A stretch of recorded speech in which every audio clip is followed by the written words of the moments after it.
ମୁଁ ସମସ୍ତଙ୍କୁ ସ୍ୱାଗତ କରୁଛି ଫୋମ୍ ଟ୍ୟୁଟୋରିଆଲ ୟୁଟ୍ୟୁବ ଚ୍ୟାନେଲକୁ। ଆଜିର କ୍ଲାସରେ ଆମେ ଆଲୋଚନା କରିବା +2 ସେକେଣ୍ଡ ଇୟର କମ୍ପଲସରି ଓଡ଼ିଆ ବା ଦ୍ୱାଦଶ ଶ୍ରେଣୀ ବାଧ୍ୟତାମୂଳକ ଓଡ଼ିଆ ଉପରେ ଆମେ ଆଲୋଚନା କରିବା ଏବଂ ତାହାର ପ୍ରଥମ ଏକକ ଯୋଉ ରହିଛି ଗଦ୍ୟ ବିଭାଗ ରହିଛି। ଗଦ୍ୟ ମାନେ ଆମେ ପ୍ରବନ୍ଧକୁ ବୁଝିଥାଉ, ତ ସେଇ ଉପରେ ପ୍ରଥମେ ଆମେ ଆଲୋଚନା କରିବା।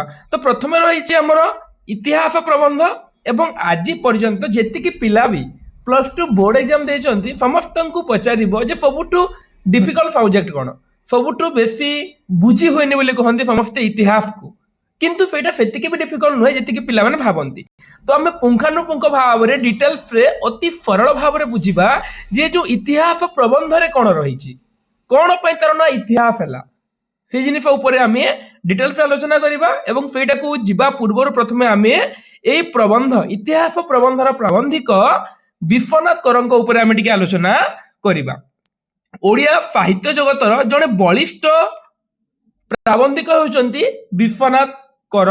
1864 মସିହାରେ ଯାହାଙ୍କର ଜନ୍ମ ଏବଂ ତାଙ୍କର ଏକମାତ୍ର ପ୍ରବନ୍ଧ ସଂକଳନ ବିବିଧ ପ୍ରବନ୍ଧ ପାଇଁ ସେ ପ୍ରସିଦ୍ଧି ଅର୍ଜନ କରିଥିଲେ, ଲୋକପ୍ରିୟତା ଅର୍ଜନ କରିଥିଲେ ଏବଂ ସେଇ ପ୍ରବନ୍ଧ ସଂକଳନ ତାଙ୍କର 1896 ମସିହାରେ ପ୍ରକାଶିତ ହୋଇଥିଲା ଏବଂ ସେଇ ବିଶ୍ୱନାଥ କରଙ୍କର ବିବିଧ ପ୍ରବନ୍ଧ ସଂକଳନର ଗୋଟେ ପ୍ରବନ୍ଧ ହେଉଛି ଏଇ ଇତିହାସ ପ୍ରବନ୍ଧ। ସେଇ ସଂକଳନରେ ତୁମର 20 ଗୋଟି ପ୍ରବନ୍ଧ ରହିଥିଲା, ଯେମିତିକି ଆମେ ଦେଖିବା ଯେ ସ୍ୱାଧୀନ ଚିନ୍ତା ହେଲା, ମହାସ୍ରୋତ ହେଲା, ସ୍ୱାଧୀନତା, ରାକ୍ଷସ ଲୀଳା ଭଳିଆ ପ୍ରବନ୍ଧ ଯୋଉଥିରେ କି ସୁରା ବାରଙ୍ଗନାଙ୍କ ପ୍ରସଙ୍ଗ ରହିଛି। ତ ସେଇ ଭିତରେ ଗୋଟେ ପ୍ରବନ୍ଧ ହେଉଛି ଇତିହାସ ପ୍ରବନ୍ଧ ଏବଂ ସେଇ ଇତିହାସ ପ୍ରବନ୍ଧ ଉପରେ ଆମେ ଆଲୋଚନା କରିବା। ଯେମିତିକି ପ୍ରବନ୍ଧ ଜଗତରେ ଆମେ ମଧୁସୂଦନ ରାଓଙ୍କୁ ଜାଣିଥାଉ ତାଙ୍କର ପ୍ରବନ୍ଧମାଳା ପାଇଁ, ଫକୀର ମୋହନଙ୍କୁ ଜାଣିଥାଉ ତାଙ୍କର ରମ୍ୟ ରଚନା ନନାଙ୍କ ପାଞ୍ଜି ପାଇଁ, ଭାଗବତ ଟୁଙ୍ଗିରେ ସନ୍ଧ୍ୟା ବାଇ ମହାନ୍ତିଙ୍କ ପାଞ୍ଜି ପାଇଁ, ଯେମିତି ଆମେ ଗୋପାଳ ଚନ୍ଦ୍ର ପ୍ରସାଦକୁ ଜାଣିଥାଉ ସେଇଭଳି ଭାବରେ ବିବିଧ ପ୍ରବନ୍ଧ ପାଇଁ ଆମେ ଜାଣିଥାଉ ବିଶ୍ୱନାଥ କରଙ୍କୁ।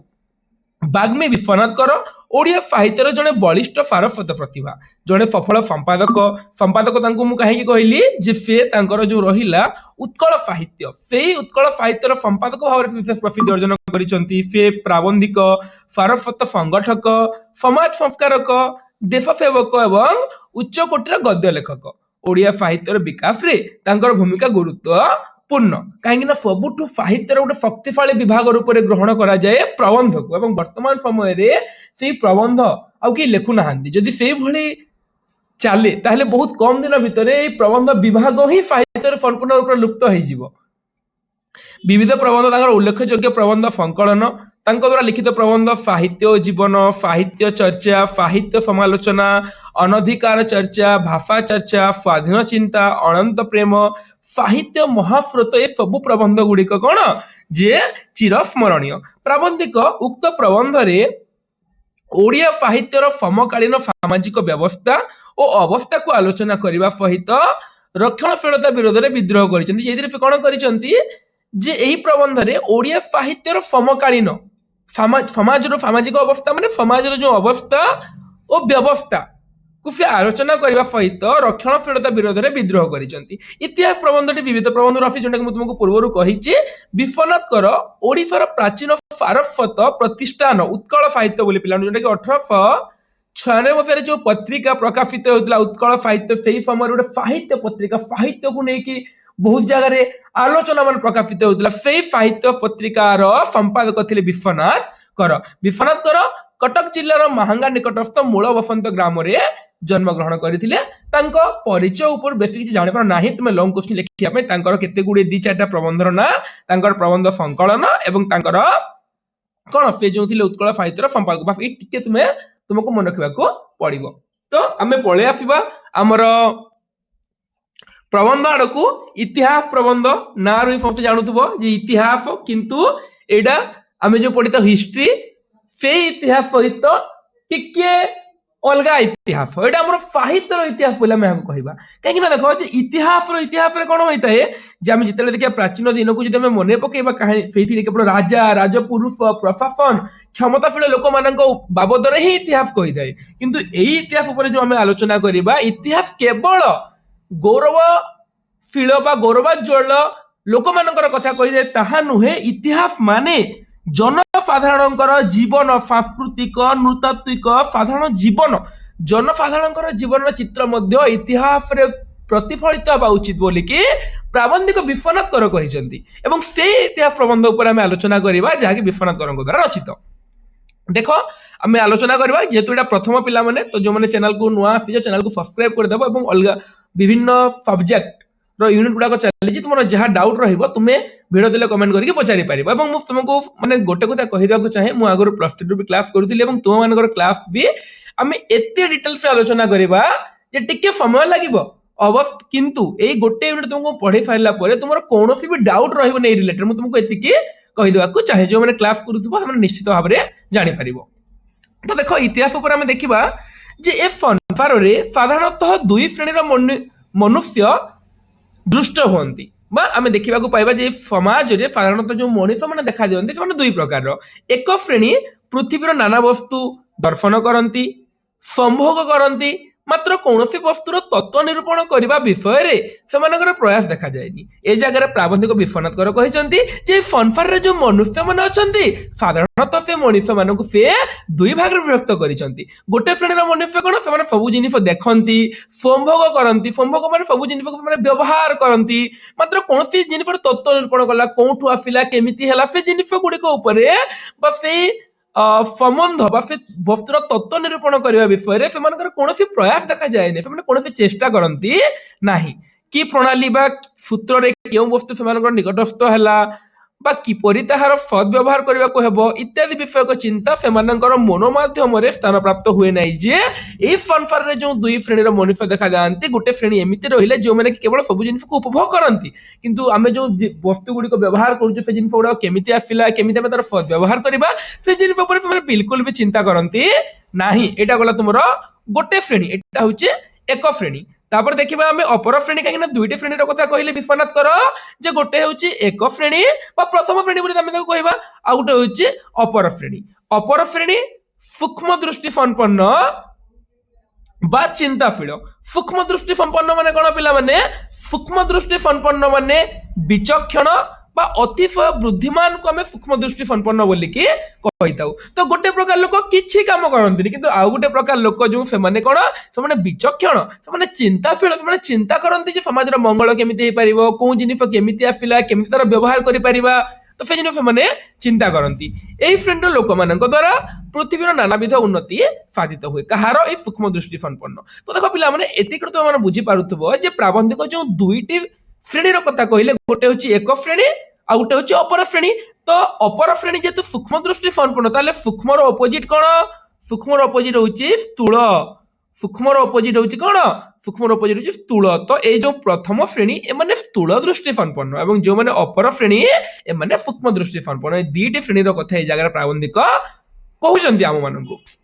प्रकृत पक्षे ए चिंताशीलता सूक्ष्म दृष्टि बा तत्व निरूपण प्रयास ही मनुष्यत्वर विशेष लक्षण। परीक्षा क्वेश्चन आसी पारे जे मनुष्यत्वर विशेष लक्षण कौन जे सूक्ष्म दृष्टि बा तत्व निरूपण जो प्रयास तत्व निरूपण कौन तत्व केमिति आसिला सेटा केमिति हम मानकर हस्तगत होला से विषय जानिबार जो आकांक्षा से जिनिस होउची मनुष्यत्वर विशेष लक्षण। एहारी प्रभाव रे मानव समाज रे वैषयिक और आध्यात्मिक सर्वविध उन्नति साधित होउची जे जो सूक्ष्म दृष्टि बा तत्व निरूपण जो मनुष्य माने प्रयास करिथांती सेही मनुष्य मानक जो ही कोन होउची जे मानव समाज रे वैषयिक और आध्यात्मिक सर्वविध उन्नति संसाधित हेउची। जणे चिंताशील पंडित कहि अछंती of the universal mind is individual man is an incarnation. मनुष्य जे अनंत देवंकर प्रतिकृति केवल ए शेषोक्त श्रेणीर मनुष्य मानक प्रति दृष्टि निक्षेप कले बुझा जाए। जे जगह कहिसंती जे मनुष्य हेउची कोन अनंत देवंकर प्रतिकृति। अनंत देव माने कोन पिला माने जहार शेष नाही ताको हम अनंत बोली कहितो जे चिर नित्य अक्षय असीम ताको हम कोन कहितो ताको हम अनंत बोली कहितो। तो मनुष्य कोन जे अनंत देवंकर प्रतिकृति से असीम से नित्य अक्षय जहार क्षय नाही तांकर प्रतिकृति हेउची मनुष्य। केवल एही श्रेणीर द्वितीय श्रेणीर मनुष्य मानक देखिले ये जो सूक्ष्म दृष्टि संपन्न मनुष्य मानक दृष्टि निक्षेप कले बुझा जाए मनुष्य सतरे अनंत देवंकर प्रतिकृति। प्रकृतिस्थ मनुष्यर मन नित्य क्रियाशील। प्रकृतिस्थ माने कोन पिला माने स्वाभाविक अवस्थार कथा कहै छै जगह प्रकृतिस्थ माने स्वाभाविक अवस्था। तो स्वाभाविक अवस्था प्राप्त मनुष्यर मन कोन नित्य क्रियाशील। नित्य क्रियाशील माने कोन जे सर्वदा କାର୍ଯ୍ୟରତ। ଅନନ୍ତ ପ୍ରକୃତି ଫଙ୍ଗରେ ତାହାର ନିତ୍ୟ ଯୋଗ। ଏ ଜାଗାରେ ତୁମକୁ କ୍ୱେଶ୍ଚନ ପଚାରିଦେବ ତୁମକୁ ଯେ ଅନନ୍ତ ପ୍ରକୃତି ଫଙ୍ଗରେ କାହାର ନିତ୍ୟ ଯୋଗ? ଅନନ୍ତ ପ୍ରକୃତି ଫଙ୍ଗରେ ମନୁଷ୍ୟର ନିତ୍ୟ ଯୋଗ। କାହିଁକି ନା ଦେଖ ପ୍ରକୃତିସ୍ଥ ମନୁଷ୍ୟ ବା ଏ ଯୋଉ ନିତ୍ୟ এই যে আমি দেখিবা যে স্বাভাবিক অবস্থা প্রাপ্ত স্বাভাবিক মଣିষର মন কোণ যে সর্বদা কার্যরত এবং অনন্ত প্রকৃতি সঙ্গে তাহার নিত্য যোগ বা তাহার সংযোগ রয়েছে। যে বর্তমান জীব হই সুদ্ধা অনন্ত অতীত ও অনন্ত ভবিষ্যৎ সঙ্গে ঘনিষ্ঠ ভাবে সম্বন্ধ। এই সম্বন্ধর বিচ্ছিন্ন হলে মানব জীবনের মূল্য কিছু রহে না। এই জায়গায় তোমাকে কোশ্চেন পচারে যে কেউ সম্বন্ধর বিচ্ছিন্ন হলে মানব জীবনের মূল্য কিছু রহে না, যে অনন্ত অতীত এবং অনন্ত ভবিষ্যৎ যে রয়েছে সেই সম্বন্ধর বিচ্ছিন্ন হলে মানব জীবনের মূল্য কিছু রহে না। তো আমি যে ফার্স্ট পেজ উপরে আলোচনা দেখিলা যে প্রাবন্ধিক স্থূল দৃষ্টি সম্পন্ন এবং সূক্ষ্ম দৃষ্টি সম্পন্ন দুইটা গোষ্ঠী মଣିଷ ବା ମଣିଷର ଯୋଉ ପ୍ରକାର କଥା କହିଛନ୍ତି, ଯୋଉମାନେ ସ୍ଥୂଳ ଦୃଷ୍ଟି ସମ୍ପନ୍ନ ସେମାନେ କୌଣସି କାମ କରନ୍ତିନି, କୋଉଟା ଆସିଲା କେମିତି ତାର ସଦ୍ ବ୍ୟବହାର ହବ, କିନ୍ତୁ ଯୋଉମାନେ ସୂକ୍ଷ୍ମ ଦୃଷ୍ଟି ସମ୍ପନ୍ନ ସେମାନେ ସବୁ ଜିନିଷରେ ହାତ ଦିଅନ୍ତି ଏବଂ ପ୍ରତ୍ୟେକ ଜିନିଷ ଜାଣିବାକୁ ଚାହାନ୍ତି ଏବଂ ସେଇଟା ହିଁ ହଉଛି ମନୁଷ୍ୟତ୍ୱ। ତାଙ୍କ ଯୋଗୁଁ ହିଁ ମଣିଷ ଜୀବନର ଉନ୍ନତି ସାଧିତ ହେଇ ପାରୁଛି ବୋଲିକି ଏ ଜାଗାରେ ପ୍ରାବନ୍ଧିକ ବୁଝେଇଛନ୍ତି। ତାପରେ ଦେଖିବା ଯେ ବର୍ତ୍ତମାନ ଯାହା କିଛି ଆମ୍ଭ ମାନଙ୍କର ନୟନ ଗୋଚର ହୁଏ ସମସ୍ତେ ଅତୀତର ସନ୍ତାନ। ବର୍ତ୍ତମାନ ସମୟରେ ଆମେ ଯାହା ଯାହା ଦେଖୁଛୁ ପିଲାମାନେ ଏସବୁ ଅତୀତର ସନ୍ତାନ। ଏଇ ଜ୍ଞାନ ବିଜ୍ଞାନ ସମ୍ପନ୍ନ ବିଂଶ ଶତାବ୍ଦୀର ସଭ୍ୟତମ ମାନବ ସମାଜର ଭିତ୍ତିଭୂମି କଣ? ଯେ ଯୋଉ ଜ୍ଞାନ ବିଜ୍ଞାନ ସମ୍ପନ୍ନ ବିଂଶ ଶତାବ୍ଦୀ, ସେଇ ଶତାବ୍ଦୀର ମାନବ ସମାଜର ଭିତ୍ତିଭୂମି କଣ? ଭିତ୍ତିଭୂମି ଆମେ ଯୋଉ ମୂଳଦୁଆ ବୋଲି କହୁଛୁ, ସେଇ ମାନବ ସମାଜର ମୂଳଦୁଆ କଣ? ପାଦ ମୂଳରୁ ଯେତେ ନିମ୍ନ ଦେଶକୁ ଅବତରଣ କର ଦେଖିବ କେବଳ ନର କଙ୍କାଳ। ଆମେ ଯୋଉ ଜାଗାରେ ଠିଆ ହେଇଛୁ ଏ ଜାଗାରେ ପ୍ରାବନ୍ଧିକ କହୁଛନ୍ତି ଏଇ ପାଦ ମୂଳରୁ ଯେତେ ତଳକୁ ତଳକୁ ତଳକୁ ତଳକୁ ଦେଖ, ଯେତେ ତଳକୁ ତଳକୁ ଓହ୍ଲାଅ କେବଳ ଦେଖିବ ନର କଙ୍କାଳ। ବର୍ତ୍ତମାନ ଅବସ୍ଥା ଲାଭ କରିବା ପାଇଁ କେତେ ରାଶି ରାଶି ନରଦେହ ପତିତ ହୋଇଅଛି ତା କିଏ କଳନା କରିବ। ଯେ ବର୍ତ୍ତମାନ ଆମେ ଯୋଉ ଅଛୁ ଏଇ ବିଂଶ ଶତାବ୍ଦୀ ଦେଇକି ବର୍ତ୍ତମାନ ଆମେ ଏକବିଂଶ ଶତାବ୍ଦୀରେ ଉପନୀତ। କାହିଁକି ନା ଏଇ ଯୋଉ ଲେଖିଥିଲେ ସେଟା ବିଂଶ ଶତାବ୍ଦୀର କଥା। କାହିଁକି ନା ବିଂଶ ଶତାବ୍ଦୀ ମାନେ ପାଖାପାଖି ଆମେ 1900 ମସିହାରୁ 2000 କୁ ଆମେ ବିଂଶ ଶତାବ୍ଦୀ ବୋଲି କହିବା, କିନ୍ତୁ ବର୍ତ୍ତମାନ ହେଇଗଲାଣି ଆମର ଏକବିଂଶ। ଆମେ ବର୍ତ୍ତମାନ ଏକବିଂଶରେ ଅଛୁ ନା। ତ এই জ্ঞান বিজ্ঞান সম্পন্ন বিংশ শতাব্দীর সভ্যতম মানব সমাজের ভিত্তিভূমি কଣ? পাদ মূଳରୁ ଯେତେ ନିମ୍ନ ଦେଶକୁ ଅବତରଣ କର ଦେଖିବ କେବଳ ନର କଙ୍କାଳ। ଯେ ଆମେ ସେ କହିଛନ୍ତି ଜାଗାରେ ଆମକୁ ଆମର ଅବସ୍ଥା ସୂଚିତକୁ କହୁଛନ୍ତି ଯେ ବର୍ତ୍ତମାନ ମଣିଷ ଯେଉଁ ଅବସ୍ଥାରେ ଆସିକି ପହଞ୍ଚିଛି, ବର୍ତ୍ତମାନ ମଣିଷ ଉନ୍ନତିର ଯେଉଁ ରାସ୍ତାରେ ଆଗେଇ ଚାଲିଛି, ସେଇଥିପାଇଁ କେତେ ରାଶି ରାଶି ନରଦେହ ପତିତ ହୋଇଛି, କେତେ ଲୋକ ମୃତ୍ୟୁବରଣ କରିଛନ୍ତି ମଣିଷର ଏଇ ବର୍ତ୍ତମାନ ଅବସ୍ଥା ପାଇଁ। ଆମେ ଯୋଉ ଅବସ୍ଥାରେ ଅଛୁ ସେଇ ଅବସ୍ଥା ପାଇଁ କେତେ ଲୋକ ତାଙ୍କ ଜୀବନକୁ ବିସର୍ଜନ କରିଛନ୍ତି। ଗୋଟେ ଫରାସୀ ବିପ୍ଳବ ରାଷ୍ଟ୍ର ବିପ୍ଳବ କଥା ସ୍ମରଣ କଲେ ଆମ ମାନଙ୍କର ହୃଦକମ୍ପ ଉପସ୍ଥିତ ହୁଏ। ଯେ ସେଇ ଫ୍ରେଞ୍ଚ ରିଭଲ୍ୟୁସନ ଦ ବେଷ୍ଟିଲର କଥା, ସେ ଜିନିଷ ଯଦି ଆମେ ଭାବିବା ତାହେଲେ ହୃଦକମ୍ପ ଉପସ୍ଥିତ ହୁଏ। କେତେ ଲୋକ ମରିଥିଲେ, କେତେ ରକ୍ତାକ୍ତ ସଂଗ୍ରାମ ହୋଇଥିଲା ଫ୍ରେଞ୍ଚ ବିପ୍ଳବ କଥା ଦେଖ, କିମ୍ବା ଆମ ଓଡ଼ିଶାର ଯୋଉ ଅଶୋକଙ୍କର କଳିଙ୍ଗ ଆକ୍ରମଣ ପ୍ରସଙ୍ଗ ଆମେ ଦେଖିବା ଯେ କେତେ ହୃଦକମ୍ପ ସୃଷ୍ଟି, କେତେ ଲୋକ ମରିଥିଲେ। ସତରେ ନଦୀ ରକ୍ତରଞ୍ଜିତ ହୋଇଯାଇଥିଲା। ଲକ୍ଷ ଲକ୍ଷ ମହାପ୍ରାଣୀଙ୍କ ବିନାଶ ବାର୍ତ୍ତା ସ୍ମରଣ କରି ଶୋକରେ ପ୍ରାଣ ଅବସନ୍ନ ହୋଇପଡ଼େ। ଯେ ଆମେ ସେ ଅତୀତର କଥାକୁ ଯଦି ମନେ ପକେଇବା ତାହେଲେ କେତେ ଜଣ ମୃତ୍ୟୁବରଣ କରିଛନ୍ତି ବର୍ତ୍ତମାନ ଏଇ ଅବସ୍ଥା ପାଇଁ। ସେଇମାନଙ୍କ କଥାକୁ ଶ୍ରବଣ କଲେ ବା ଶୁଣିଲେ ପ୍ରାଣ ଶୋକରେ ବା ଦୁଃଖରେ ଅବସାଦ ପ୍ରାପ୍ତ। ଅବସନ୍ନ ମାନେ ଏ ଜାଗାରେ କୁହାଯାଇଛି ଯେ ଅବସାଦ ପ୍ରାପ୍ତ ବା ନିଷ୍ପ୍ରଭ୍ର। ଶୋକରେ ପ୍ରାଣ କଣ ଯେ ଦୁଃଖିତ ହୋଇପଡେ ବା ନିଷ୍ପ୍ରଭ୍ର ହୋଇପଡେ। ମାତ୍ର ଚିନ୍ତା କରି ଦେଖିଲ ବର୍ତ୍ତମାନ ଉନ୍ନତିର ଗାତ୍ରରେ ଏହିପରି ସହସ୍ର ସହସ୍ର ବିପ୍ଳବର ବିବରଣ ଲିଖିତ ରହିଥିବାର ପ୍ରତ୍ୟକ୍ଷ କରି ହୃଦୟ ମନ ସ୍ତମ୍ଭିତ ହୋଇଯିବ। ଯେ ମାତ୍ର ଆମେ ଟିକେ ଚିନ୍ତା କରି ଦେଖିବା ଯେ ବର୍ତ୍ତମାନର ଉନ୍ନତିର ଗାତ୍ରରେ, ବର୍ତ୍ତମାନର ଯୋଉ ଉନ୍ନତି ଚାଲିଛି ସେ ଉନ୍ନତିର ଗାତ୍ରରେ ଏହିପରି କେତେ ବିପ୍ଳବ ଆସିଛି, ତାପରେ ଯେ ଆମେ ବର୍ତ୍ତମାନର ପର୍ଯ୍ୟାୟରେ ପହଞ୍ଚି ପାରୁଛେ ସେ ଜିନିଷକୁ ମନେ ପକେଇଲେ କଣ ହେବ ଯେ ଆମର ହୃଦୟ ଏବଂ ମନ ସ୍ତମ୍ଭିତ ହୋଇଯିବ। ପୁଣି ଏହି ପ୍ରତ୍ୟକ୍ଷୀଭୂତ ବିପ୍ଳବ ରାଶି ଛଡା ନିରବ ଦେହପାଦର ସଂଖ୍ୟା କେତେ ତାହା ବା କିଏ ଗଣନା କରିବ। ଯେ ଆମେ ଯୋଉ ବିପ୍ଳବ କଥା ଦେଖୁଛେ, ଯୋଉ ଯୁଦ୍ଧ ହେଇଥିଲା, ଯୋଉ ବିପ୍ଳବ ହେଇଥିଲା, এই ବିପ୍ଳବରେ ତ ବହୁତ ଲୋକ ମୃତ୍ୟୁବରଣ କରିଛନ୍ତି, କିନ୍ତୁ এই ବିପ୍ଳବ ଛଡା ଯୋଉମାନେ ନିରବରେ ମୃତ୍ୟୁବରଣ କରିଛନ୍ତି ସେ ନିରବ ଦେହପାଦର ସଂଖ୍ୟା କେତେ ତାହା ବା କିଏ ଗଣିଛି ଯେ କେତେ ଲୋକ ମରିଛନ୍ତି।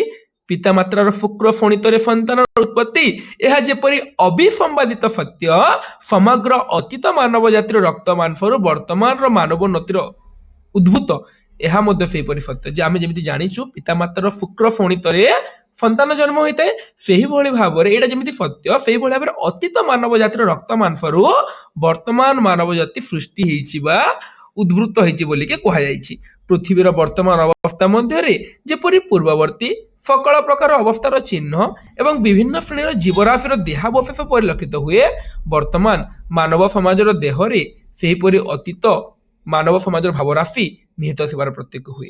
ଯେ ଏଇ ଜାଗାରେ ପ୍ରାବନ୍ଧିକ କହିଛନ୍ତି ଯେ ପୃଥିବୀର ବର୍ତ୍ତମାନ ଅବସ୍ଥା ମଧ୍ୟରେ, ବର୍ତ୍ତମାନ ଆମେ ପୃଥିବୀର ଯେଉଁ ଅବସ୍ଥା ଅଛି ବର୍ତ୍ତମାନ, ସେଇ ଅବସ୍ଥା ମଧ୍ୟରେ ଯେପରି ପୂର୍ବବର୍ତ୍ତୀ ବା ପୁରୁଣା ବା ପ୍ରାଚୀନ ଅବସ୍ଥାର ଯେଉଁ ଚିହ୍ନ ଏବଂ ବିଭିନ୍ନ ଜୀବମାନଙ୍କର ଜୀବରାଶିର ଦେହାବଶେଷ ପରିଲକ୍ଷିତ ହେଉଛି ବର୍ତ୍ତମାନ ମାନବ ସମାଜ ଦେହରେ, ସେହିଭଳି ଅତୀତ ଅଛି। ଯେମିତି ସମାଜରେ ଆମେ ଦେଖିବା ଯେ ବର୍ତ୍ତମାନ ମଧ୍ୟରେ ଅତୀତର ଚିହ୍ନ, ସେଇଭଳି ଭାବରେ ମାନବ ସମାଜରେ ବା ମାନବ ସମାଜର ଦେହରେ ମଧ୍ୟ ଅତୀତ ମାନବ ସମାଜର ଭାବରାଶି ନିହିତ ଅଛି।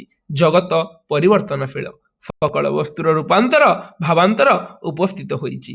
এই ଘୋର ପରିବର୍ତ୍ତନ ରାଶି ମଧ୍ୟରେ ଚିର ଅପରିବର୍ତ୍ତନୀୟ ସତ୍ୟ ଅବସ୍ଥିତ ହେଉଛି। ଗୋଟେ ଇମ୍ପୋର୍ଟାଣ୍ଟ କ୍ୱେଶ୍ଚିନ୍ ପିଲାମାନେ ତୁମମାନଙ୍କ ପାଇଁ, ଯେ ଯେଉଁ କହିଲି ଯେ ଜଗତ ପରିବର୍ତ୍ତନଶୀଳ, ସବୁବେଳେ ସେଟା ପରିବର୍ତ୍ତିତ ହେଉଛି ଏବଂ এই ଯେଉଁ ପରିବର୍ତ୍ତନଶୀଳ ଏ ଘୋର ପରିବର୍ତ୍ତନ ରାଶି ମଧ୍ୟରେ ଚିର ଅପରିବର୍ତ୍ତନୀୟ, ଯାହା କେବେ ଅପରିବର୍ତ୍ତନୀୟ ହେଇପାରିବନି, ସେ ହେଉଛି ସତ୍ୟ। ସେ ମଧ୍ୟ এই ଜାଗାରେ କ'ଣ କରୁଛି? ଅବସ୍ଥାନ କରୁଛି ସତ୍ୟ। ମାନବର ପ୍ରକୃତ ଉନ୍ନତି ଯାହା, ତାହା ସତ୍ୟ ସଙ୍ଗେ ଘନିଷ୍ଠ ଭାବରେ ସମ୍ବନ୍ଧ। ଯେ ପ୍ରକୃତରେ କ'ଣ? ମାନବର ପ୍ରକୃତ ଉନ୍ନତି ଯାହା, ମାନବର ପ୍ରକୃତ ଉନ୍ନତି ଯାହା, ତା ସତ୍ୟ ସଙ୍ଗେ ଘନିଷ୍ଠ ଭାବରେ, ମାନବର ପ୍ରକୃତ ଉନ୍ନତି ସେ ସତ୍ୟ ସାଙ୍ଗରେ ଘନିଷ୍ଠ ଭାବରେ ସମ୍ବନ୍ଧ। ସୁତରାଂ ତାହାର ବିଲୋପ ଅସମ୍ଭବ। ମାନେ ଯେହେତୁ ସତ୍ୟ ଯୋଗୁଁ ହିଁ ମାନବର ପ୍ରକୃତ ଉନ୍ନତି ସମ୍ଭବ ହେଉଛି, ସତ୍ୟ ନଥିଲେ ମାନବର ପ୍ରକୃତ ଉନ୍ନତି ସମ୍ଭବ ହେଇନଥାନ୍ତା। ତେଣୁ ଯେହେତୁ ଅଙ୍ଗାଙ୍ଗୀ ଭାବରେ ମାନବର ପ୍ରକୃତ ଉନ୍ନତି ସହିତ ସତ୍ୟ ଜଡ଼ିତ, ସେଇଭଳି ଭାବରେ ସତ୍ୟର ବିଲୋପ ଅସମ୍ଭବ। କେବଳ ସତ୍ୟ ସଙ୍ଗେ ବିରୋଧ ଯାହାର, ତାହାର ବିନାଶ ଅନିବାର୍ଯ୍ୟ। ପିଲାମାନେ ବହୁତ ଇମ୍ପୋର୍ଟାଣ୍ଟ କ୍ୱେଶ୍ଚିନ୍ ଏଇଟା, ଯେ କାହାର ବିଲୋପ ଅସମ୍ଭବ? ସତ୍ୟର ବିଲୋପ ଅସମ୍ଭବ। ଏବଂ କାହାର ବିନାଶ ଅନିବାର୍ଯ୍ୟ? ଯେ ସତ୍ୟ ସଙ୍ଗରେ ଯିଏ ବିରୋଧ କରେ, ଆମେ ଯେମିତି କହିଥାଉ ନା ଯୁଗେ ଯୁଗେ ଧର୍ମର ଜୟ ଅଧର୍ମର ପରାଜୟ ବୋଲିକି, ସତ୍ୟର ଜୟ ଅସତ୍ୟର ପରାଜୟ ବୋଲିକି, ସେଇଭଳି ଭାବରେ ସତ୍ୟ ସାଙ୍ଗରେ ଯାହାର ବିରୋଧ, ତାହାର ବିନାଶ ଅନିବାର୍ଯ୍ୟ ବା ନିଶ୍ଚିତ। ମାନବ ସମାଜ ମଧ୍ୟରେ ଏହି ବ୍ୟାପାର ଚିରକାଳ ଲାଗି ରହିଅଛି। ସକଳ ପ୍ରକାର ବିପ୍ଳବର ମୂଳରେ ଏହି ନିଗୂଢ଼ କାରଣଟି ବିଦ୍ୟମାନ, ଯେ ମାନବ ସମାଜ ମଧ୍ୟରେ ଏହି ବ୍ୟାପାର, କେଉଁ ବ୍ୟାପାର ଚିରକାଳ ଲାଗି ରହିଅଛି? ଯେ ସତ୍ୟ ସାଙ୍ଗରେ ଯିଏ ବିରୋଧ କରିବ, ତାହାର ବିନାଶ ଅନିବାର୍ଯ୍ୟ। ଧର୍ମର ଜୟ ଅଧର୍ମର ପରାଜୟ, ସତ୍ୟର ଜୟ ଅସତ୍ୟର ପରାଜୟ, এই ବ୍ୟାପାର ଚିରକାଳ ଧରି ଲାଗି ରହିଛି। ସକଳ ପ୍ରକାର ବିପ୍ଳବର ମୂଳରେ এই ନିଗୂଢ଼ କାରଣଟି ବିଦ୍ୟମାନ। ଯେ ସକଳ ପ୍ରକାର ବିପ୍ଳବର ମୂଳରେ କ'ଣ? ଯେ ଏ ଯେଉଁ ନିଗୂଢ଼, ଆମେ ଯାହାକୁ କହିପାରିବା ଯେ ଅତି ଗୁପ୍ତ, ବା ଯାହାକୁ ଆମେ କହିପାରିବା ଯେ ଅପ୍ରକାଶ୍ୟ, এই ସକଳ ପ୍ରକାର ଯେଉଁ ବିପ୍ଳବ, ଯେଉଁ ତାର ମୂଳରେ କୋଉ କାରଣ? ଯେ ସତ୍ୟର ଜୟ ଏବଂ ଅସତ୍ୟର ବିନାଶ, এই କାରଣଟି ବିଦ୍ୟମାନ। କ୍ଷୁଦ୍ର ଅଗ୍ନିକଣା ତୁଲ୍ୟ ଗୋଟେ ନିଭୃତ ହୃଦୟର ଚିନ୍ତା। ନିଭୃତ ମାନେ ପିଲାମାନେ এই ଯେଉଁ ନିଗୂଢ଼ କୁ ଆମେ ଅତି ଗୁପ୍ତ ବୋଲି କହିଥାଉ, ସେଇଭଳି ଭାବରେ এই ଯେଉଁ ନିଭୃତ, ନିଭୃତକୁ ଆମେ ଗୁପ୍ତ ବୋଲି କହିପାରିବା, ଗୁପ୍ତ। ତ କ୍ଷୁଦ୍ର ଅଗ୍ନିକଣା ତୁଲ୍ୟ ଗୋଟିଏ ନିଭୃତ ହୃଦୟର ଚିନ୍ତା ପରିବ୍ୟାପ୍ତ ହୋଇ ପ୍ରକାଣ୍ଡ ଅଗ୍ନିକାଣ୍ଡ ଉପସ୍ଥିତ କରେ ଏବଂ ତଦ୍ୱାରା ରାଶି ରାଶି, ମେସେଜ କ'ଣ ଆସୁଛି ଟିକେ ବନ୍ଦ କରିଦେବା।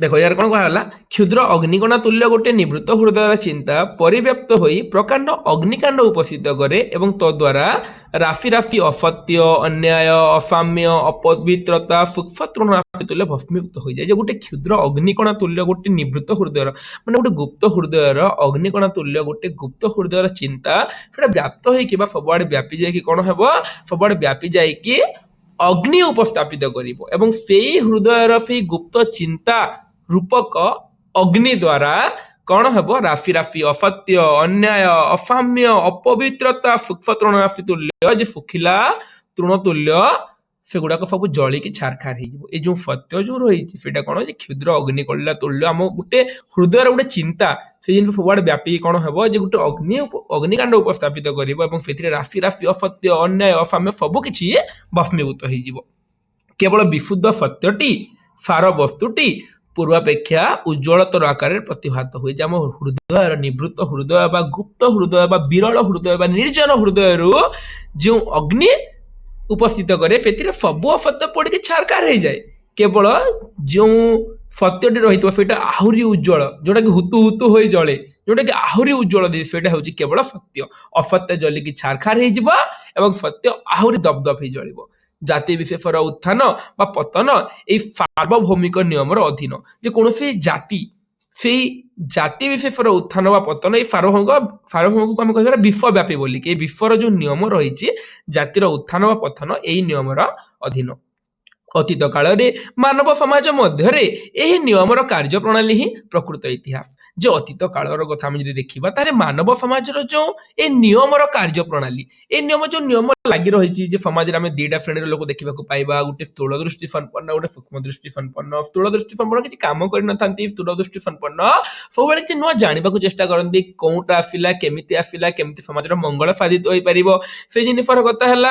କିମ୍ବା ଯୋଉ ବର୍ଣ୍ଣନା କରାଯାଇଛି ସତ୍ୟ ଏବଂ ଅସତ୍ୟର କଥା, ସତ୍ୟ କେମିତି ସବୁବେଳେ ଥାଏ, ଅସତ୍ୟ କେମିତି ଲୋପ ହୋଇଯାଏ, ଏ ସବୁ ଯୋଉ ମାନବ ସମାଜର ଯୋଉ ନିୟମ ଗୁଡିକ ରହିଲା ନା, ଏଇ ନିୟମ ହେଉଛି ପ୍ରକୃତ ଇତିହାସ। ଏଇ ବିବରଣ ଯିଏ ଯେତେ ପରିମାଣରେ ପାଠ କରିପାରେ ସେ ସେହି ପରିମାଣରେ ଯେ ଏଇ ଯୋଉ ବିବରଣ ରହିଲା ମାନବ ଜୀବନର ଯୋଉ ବିବରଣ ରହିଲା, ଏଇ ବିବରଣ ଯେ ଯେତେ ପରିମାଣରେ ପାଠ କରିବ ସେ ସେହି ପରିମାଣରେ ଇତିହାସଜ୍ଞ ବୋଲିକି ପ୍ରାବନ୍ଧିକ ବିଶ୍ୱନାଥ କର ତାଙ୍କର ଇତିହାସ ପ୍ରବନ୍ଧରେ କହିଛନ୍ତି।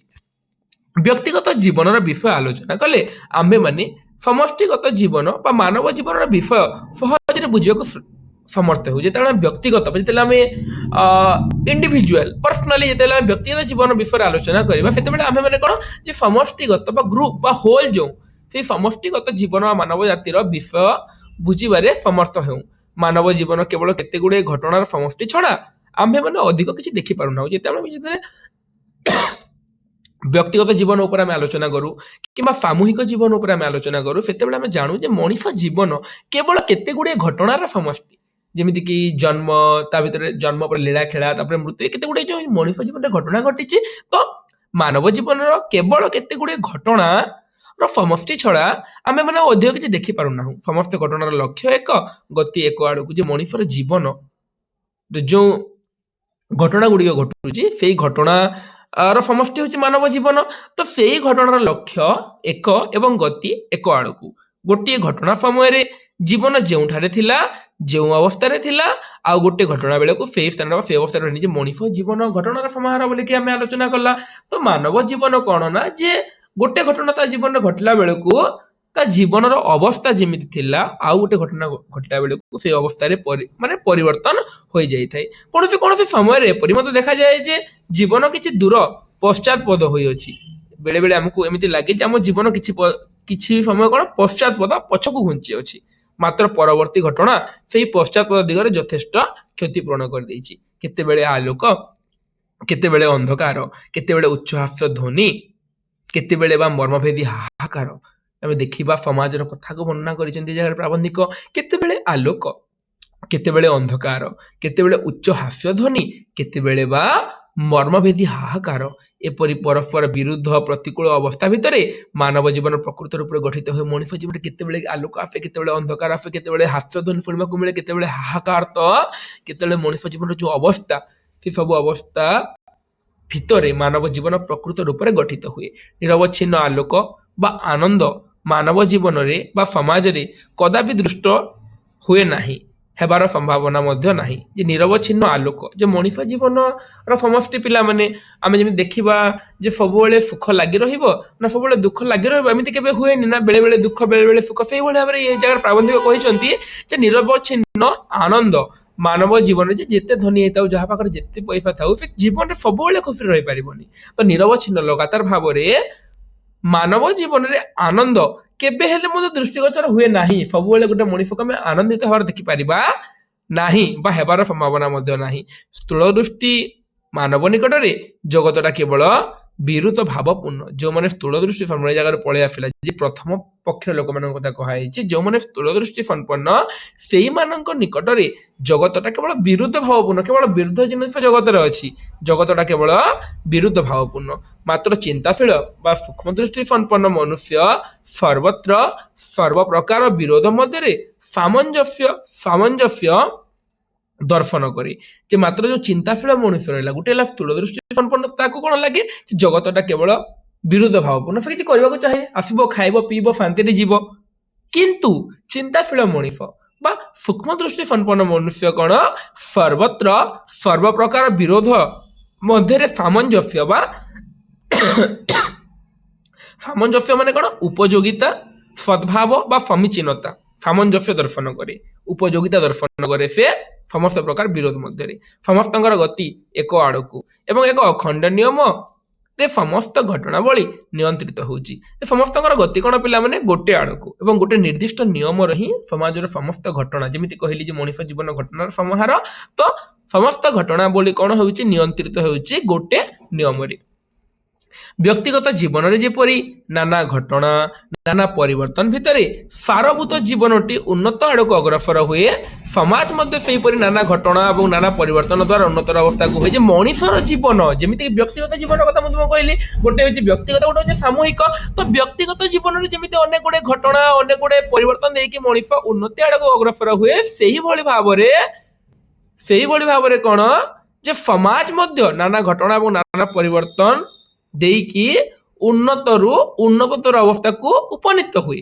ପ୍ରକୃତ ପକ୍ଷେ ଜଗତର କୌଣସି ଘଟଣା ଅର୍ଥଶୂନ୍ୟ ନୁହେଁ। ପ୍ରକୃତରେ ଜଗତରେ ଯାହା ଘଟୁଛି କିଛି ବି ଅର୍ଥଶୂନ୍ୟ ନୁହେଁ ସମସ୍ତ ଜାଗାର ଅର୍ଥ ରହୁଛି ବୋଲିକି କିଏ ଯେ ସୂକ୍ଷ୍ମ ଦୃଷ୍ଟି ସମ୍ପନ୍ନ ବ୍ୟକ୍ତି ମାନେ ବିଚାର କରନ୍ତି କିନ୍ତୁ ସ୍ଥୂଳ ଦୃଷ୍ଟି ସମ୍ପନ୍ନ ବ୍ୟକ୍ତି ମାନେ ଏବଂ ଜାଣି ପାରନ୍ତିନି ଯେ ଏମିତି ଜିନିଷ ଗୁଡାକ ବି ରହିଛି ବୋଲିକି। এই ভাବରେ ଦେଖିଲେ ମାନବ ସମାଜର ସମସ୍ତ ବ୍ୟାପାର ଇତିହାସର ଅନ୍ତର୍ଭୁକ୍ତ। ଯଦି ଆମେ ଏହି ଦୃଷ୍ଟିକୋଣରୁ ଆମେ ଆଲୋଚନା କରିବା ତାହେଲେ ମାନବ ସମାଜର ଯୋଉ ବ୍ୟାପାର ଲାଗି ରହିଛି ସେ ସବୁ ଇତିହାସର ଅନ୍ତର୍ଭୁକ୍ତ। ଐଶ୍ୱର୍ଯ୍ୟଶାଳୀ ରାଜା ଏବଂ ଦିନହୀନ କୃଷକ ଉଭୟ ସମାଜର ଅଙ୍ଗ ଏବଂ ଉଭୟ ସମାଜର ଉନ୍ନତିର ଉପଯୋଗୀ। ଯେ ଇତିହାସ ଯେମିତି ଆମକୁ ରାଜାମାନଙ୍କ ବିବରଣୀ କହିଥାଏ କେବଳ ରାଜା ନୁହେଁ ଐଶ୍ୱର୍ଯ୍ୟଶାଳୀ ରାଜାଙ୍କର କଥା ହେଲା କିମ୍ବା ଗୋଟେ ଦିନହୀନ ଗରିବ କୃଷକ ହେଲେ ସମସ୍ତେ କଣ ସମାଜର ଅଙ୍ଗ ଏବଂ ସମାଜର ଉନ୍ନତି ପାଇଁ ଏମାନେ ଉପଯୋଗୀ। କାହିଁକି କେବଳ ଜଣଙ୍କ ଦ୍ୱାରା ସମାଜ ଚାଲେନି। ଯଦି ସମାଜରେ ଯଦି 10 ପ୍ରକାର ଲୋକ ଅଛନ୍ତି ସମସ୍ତେ ନିଜ ନିଜର କାମ ନ କଲେ ସମାଜ ଚଳିପାରିବ ନାହିଁ। ଜଣେ ମନୁଷ୍ୟକୁ ଯଥାର୍ଥ ରୂପେ ଜାଣିବାକୁ ହେଲେ ତାହାର ସମଗ୍ର ଜୀବନର ଇତିହାସ ଜାଣିବା ଆବଶ୍ୟକ। ଆମକୁ ଗୋଟେ କଣ କରିବାକୁ ପଡିବ ଯେ ଗୋଟେ ମନୁଷ୍ୟକୁ ଜାଣିବାକୁ ହେଲେ ତାର ସମଗ୍ର ଜୀବନର ଇତିହାସ ଜାଣିଲେ ଯାଇ ଆମେ ସେଇ ମଣିଷକୁ ଜାଣିପାରିବା। ସେହିଭଳି ମାନବ ସମାଜର ବିଷୟ ବୁଝିବା ପକ୍ଷରେ ସମଗ୍ର ଇତିହାସ ଅବଶ୍ୟ ଜ୍ଞାତବ୍ୟ। ଯେ ମାନବ ସମାଜର ବିଷୟ ବୁଝିବା ପକ୍ଷରେ ମାନବ ସମାଜର ଯୋଉ ବିଷୟ ରହିଛି ସେ ଜିନିଷ ବୁଝିବା ପକ୍ଷରେ ସମଗ୍ର ଇତିହାସ ଅବଶ୍ୟ ଜ୍ଞାତବ୍ୟ। ଜ୍ଞାତବ୍ୟ ମାନେ କଣ? ଜ୍ଞାତବ୍ୟ ମାନେ ଅବଗତ ଆମେ କହିପାରିବା ଜ୍ଞାତବ୍ୟ ମାନେ ଅବଗତ। ତ ମାନବ ସମାଜର ବିଷୟ ବୁଝିବା ପକ୍ଷରେ ସମଗ୍ର ଇତିହାସ ଅବଗତ ବା ସେ ଜାଣିଛି। ତାମାନେ ବ୍ୟକ୍ତିଗତ ଜୀବନର ଇତିହାସକୁ ଆମ୍ଭେମାନେ ଜୀବନ ଚରିତ ଆଖ୍ୟା ପ୍ରଦାନ କରିଥାଉ। ଯେମିତି ବ୍ୟକ୍ତିଗତ ଜୀବନ ଯେମିତିକି ଆମେ କହିଥାଉ ଯେ ବ୍ୟକ୍ତିଗତ ଜୀବନର କଥା ବର୍ଣ୍ଣନା କରାଗଲା ସେଗୁଡାକ ହଉଛି ଜୀବନ ଚରିତ। ସେଇଭଳି ଭାବରେ ଜାତି ବିଶେଷର ଇତିହାସକୁ ଜାତିର ଜୀବନ ଚରିତ ବୋଲି କୁହାଯାଏ। ଯେମିତିକି ନିର୍ଦ୍ଦିଷ୍ଟ ଜଣେ ବ୍ୟକ୍ତି ଏ ଜାଗାରେ ବ୍ୟକ୍ତିର କଥା କୁହାଯାଇଛି ଜାତିର କଥା କୁହାଯାଇଛି। ତ ଜଣେ ବ୍ୟକ୍ତି ଜୀବନର ଇତିହାସକୁ ଆମେମାନେ ଯେମିତି ଜୀବନ ଚରିତ ବୋଲି କହିଥାଉ ସେଇଭଳି ଭାବରେ ଗୋଟେ ଜାତିର ଇତିହାସକୁ ଜାତିର ଜୀବନ ଚରିତ ବୋଲା ଯାଇପାରେ। ମନୁଷ୍ୟ କିପରି ପ୍ରାଥମିକ ହୀନାବସ୍ଥାରୁ କ୍ରମେ କ୍ରମେ ଉନ୍ନୀତ ହୋଇ ବର୍ତ୍ତମାନ ସଭ୍ୟତା ଲାଭ କରିଛି ଏ କଥା ବୁଝିବାକୁ ହେଲେ ଗୋଟା କେତେ ରାଜବଂଶର ବିବରଣ ଗୋଟିଏ ଅଧେ ବିଶେଷ ଜାତିର ସ୍ଥୂଳ ବିବରଣ ପାଠ ନଗଲେ ଚଳିବ ନାହିଁ। ଯେ ମନୁଷ୍ୟ କିପରି ପ୍ରଥମେ ହୀନା ଅବସ୍ଥାରେ ବୁଲୁଥିଲା ଧୀରେ ଧୀରେ କେମିତି ବିଜ୍ଞାନର ମାନେ ଉନ୍ନତି ଯୋଗୁଁ ମଣିଷ ସଫଳତାର ଶୀର୍ଷରେ ଉପନୀତ ହେଇପାରିଛି ସବୁ ଜିନିଷକୁ ବୁଝିବାକୁ ହେଲେ ଆମକୁ କେତେ ଗୁଡିଏ ରାଜବଂଶର ବିବରଣ ଏବଂ ଗୋଟେ ଅଧେ ସ୍ଥୂଳ ବିବରଣ ପାଠ କରିବାକୁ ପଡିବ। ତାହେଲେ ଆମେ ସେ ଜିନିଷ ଗୁଡିକ ବୁଝିପାରିବା କେମିତି ମଣିଷ ଜୀବନର କ୍ରମ ବିକାଶ ହେଇଛି ବୋଲିକି। ଯହିଁରେ ମାନବ ପ୍ରକୃତିର କ୍ରମ ବିକାଶର ଛବି ପ୍ରତିବିମ୍ବିତ ନାହିଁ ତାହା ପ୍ରକୃତ ଇତିହାସ ପଦବାଚ୍ୟ ହୋଇନପାରେ। ଯେଉଁଥିରେ ମାନବ ପ୍ରକୃତିର କଥା କୁହାଯାଇଛି ଯେଉଁଥିରେ ମାନବ ପ୍ରକୃତି ଏ ଯୋଉ ସୂକ୍ଷ୍ମ ଦୃଷ୍ଟି ସମ୍ପନ୍ନ ସ୍ଥୂଳ ଦୃଷ୍ଟି ସମ୍ପନ୍ନ ଏଗୁଡାକ ପ୍ରକୃତି ନା। ତ ମାନବ ପ୍ରକୃତିର କ୍ରମ ବିକାଶ କେମିତି ମାନବ ପ୍ରକୃତିର କ୍ରମ ବିକାଶ ହେଇଛି କେମିତି ଆଗର ମାନବ ଆଜିର ସେ ଯୋଉ କ୍ରମ ବିକାଶର ଚିତ୍ର ବା କ୍ରମ ବିକାଶର ଛବି ପ୍ରତିବିମ୍ବିତ ହୋଇ ନାହିଁ ତାହା ପ୍ରକୃତ ଇତିହାସ ପଦବାଚ୍ୟ ନୁହେଁ ବୋଲି ଜାଗାରେ କୁହାଯାଇଛି। ତ ଆଜିର କ୍ଲାସରେ ପିଲାମାନେ ଏତିକି ଆମେ ଆଲୋଚନା କରିବା ପାଖାପାଖି 30 ମିନିଟ୍ ହେଇଗଲାଣି ବେଶୀ ଲଙ୍ଗ କରିବାନି ଆଉ ଗୋଟେ ଦିଟା କ୍ଲାସ ଲାଗିବ ତୁମର ଇତିହାସ ପ୍ରବନ୍ଧ ସରିଯିବ। ତ ଆଶା କରୁଛି ଯାହା ପଢିଲେ ତୁମେ ସେ ଜିନିଷ ବୁଝିପାରୁଥିବ ବୋଲିକି ଏତିକି ଯେ ଆମେ ଆଲୋଚନା କଲା 4 ନମ୍ବର ପେଜର ଅଧା ଉପରେ ଏବଂ ପ୍ରଥମରୁ ଆମେ ଦେଖିଲା ଯେ କେମିତି ମଣିଷ ଜୀବନ ଇତିହାସର କଥା କୁହାଯାଇଛି ସୂକ୍ଷ୍ମ ଦୃଷ୍ଟି ସମ୍ପନ୍ନ ସ୍ଥୂଳ ଦୃଷ୍ଟି ସମ୍ପନ୍ନ ବ୍ୟକ୍ତିଙ୍କ କଥା କୁହାଯାଇଛି। ପରେ ଆମେ ଆଲୋଚନା କଲା ଯେ କେମିତି ଏ ସମାଜ ପରିବର୍ତ୍ତନଶୀଳ ଏବଂ ସେ ଭିତରେ କେବଳ ସତ୍ୟ ଏକମାତ୍ର ଯିଏକି ସ୍ଥିର ଏବଂ ମଣିଷର ଯୋଉ ଗୁପ୍ତ ହୃଦୟର କଥା କୁହାଯାଇଛି ସେ କେମିତି ମାନେ ଆମେ ଦେଖିବା ଯେ ମନୁଷ୍ୟର ନିବୃତ ହୃଦୟର ଚିନ୍ତା ସେ କେମିତି ପରିବ୍ୟାପ୍ତ ହେଇକି ଅଗ୍ନି କରେ ସମସ୍ତଙ୍କୁ ଜାଳି ପୋଡ଼ିକି ଛାରଖାର କରିଦିଏ ଏବଂ ଯେଉଁ ସତ୍ୟ ସେଇଟା ଜଳିଗଲେ ଆହୁରି ଉଜ୍ଜଳମୟ ହୁଏ ସେ ଉପରେ ମଧ୍ୟ ଆମେ ଆଲୋଚନା କଲେ ଏବଂ ମାନବ ଜୀବନର ଇତିହାସର କଥା ଏ ଜାଗାରେ କୁହାଯାଇଛି ମାନବ ଜୀବନର ଇତିହାସ କାହାକୁ କୁହାଯାଏ ଆମେ ଏ ଜାଗାରେ ଆଲୋଚନା କଲା ଆମେ ଏ ଜାଗାରେ ଆଲୋଚନା କଲା ଯେ ବ୍ୟକ୍ତି ଇତିହାସର କଥା ଜାତି ଇତିହାସର କଥା ଏ ସବୁ ପ୍ରସଙ୍ଗ ଆମେ ଆଲୋଚନା କରି ସାରିଲା ତାପରେ ବାକି ଯାହା ରହିଲା ସେଟା ଆମେ ନେକ୍ସଟ ପାର୍ଟରେ ଆଲୋଚନା କରିବା ଭିଡ଼ିଓଟିକୁ ଦେଖିଥିବାରୁ ସମସ୍ତଙ୍କୁ ହୃଦୟରୁ ଧନ୍ୟବାଦ ଜୟ ଜଗନ୍ନାଥ ଜୟ ମା ସମଲେଇ ପୁଣି ଆମେ ନେକ୍ସଟ କ୍ଲାସରେ ଏଇ ଇତିହାସର ପାର୍ଟ 2 ଉପରେ ଆମେ ଆଲୋଚନା କରିବା ଯାହାର କିଛି ଡାଉଟ ରହିଛି ମୋତେ ଭିଡ଼ିଓ ତଳେ କମେଣ୍ଟ ମାଧ୍ୟମରେ ଜଣାଇ ପାରିବ ଧନ୍ୟବାଦ।